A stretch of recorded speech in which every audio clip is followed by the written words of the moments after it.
दूसरा दिन दूसरी मैंगनी तो मतलब 2 डेट हो गई, तीसरे दिन तीसरी मैंगनी तो मतलब 3 डेट हो गई।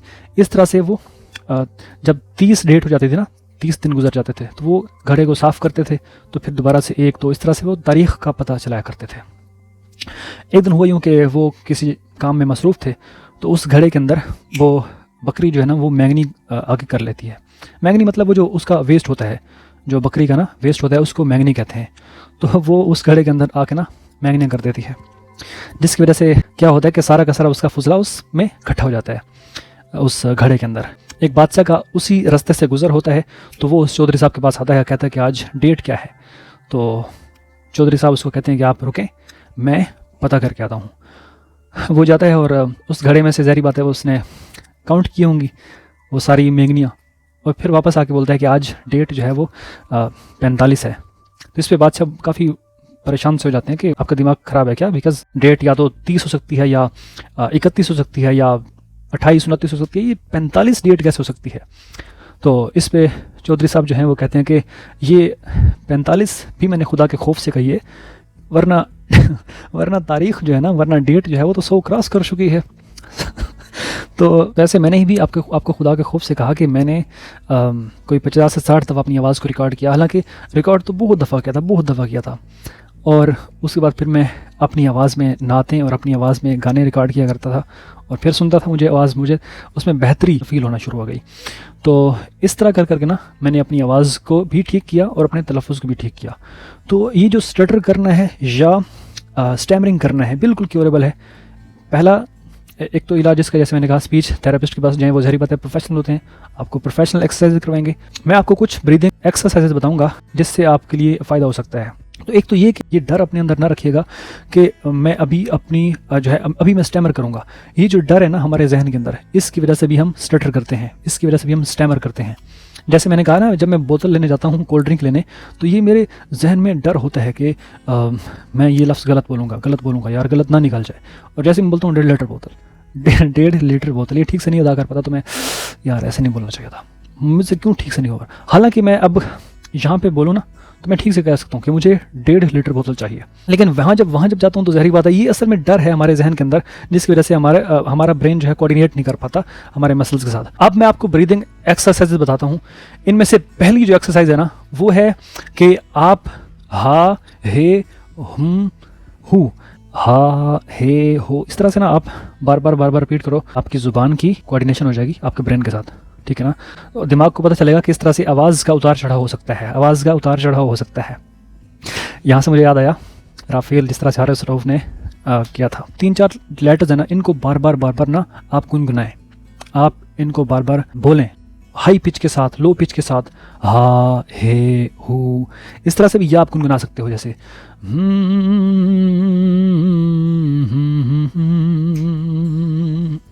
हो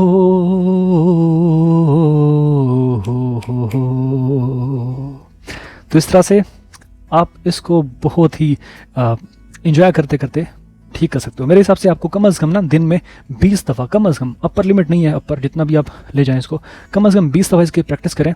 आपको हफ्ते बाद या 1 महीने बाद चेंज दिखेगा, आपको लाजमी फील होगा। एक तो ये एक्सरसाइज है, और दूसरी एक्सरसाइज है कि आप एक जुमला पकड़ें और उस जुमले को ना डिफरेंट फ्रीक्वेंसी के साथ बोलें। जैसे मेरा नाम ताहिर है, इस सेंटेंस को मैंने डिफरेंट फ्रीक्वेंसी के साथ बोला। मैं इसमें डिफरेंट जो पर्सनैलिटीज़ हैं, बॉलीवुड एक्टर्स हो गए और पाकिस्तान के भी कुछ स्कॉलर्स हो गए, उनकी मैं कॉपी किया करता था जानबूझ के, ताकि डिफरेंट फ्रीक्वेंसी के साथ, डिफरेंट एक्सेंट के साथ मैं इसको बोलूँ, कभी तो ठीक हो जाएगा। तो इसमें आपका साल भी लग सकता है, इसमें आपके महीने भी लग सकते हैं, तो इट डिपेंड्स। इस तरह से ना आप ब्रीदिंग एक्सरसाइजेज करके, और यूट्यूब के ऊपर भी आप देख सकते हो काफ़ी ब्रीदिंग एक्सरसाइजेज दी हुई हैं, उनको फॉलो करके एटलीस्ट ये जो 2 मैंने आपको बताई ना ब्रीदिंग एक्सरसाइजेज, एक हा ही हु, इसको डिफरेंट पिच के साथ जब आप बोलोगे ना, आप ट्राई करोगे तो आपकी आवाज़ में बेहतरी आएगी। दूसरी, जैसे मैंने कहा कि डिफरेंट आर्टिस्ट्स की डिफरेंट पर्सनैलिटीज़ की कॉपी करके आप अपनी आवाज़ को बेहतर कर सकते हो, और अपने अल्फाज की जो अदायगी है, अल्फाज का ठीक तलफ़ुज़ है, उसको इंश्योर कर सकते हो। तो मेरे हिसाब से ये उन लोगों के लिए वीडियो हेल्पफुल ज़रूर हुई होगी जो इस प्रॉब्लम को फेस कर रहे हैं, जिनको स्टटर का या स्टैमरिंग का इशू है। क्योंकि जब भी आप किसी शख्स के सामने खड़े होते हो ना, तो आपका चेहरा ये आपका पहला तारुफ होता है, और दूसरा तारुफ आपकी ज़ुबान होती है।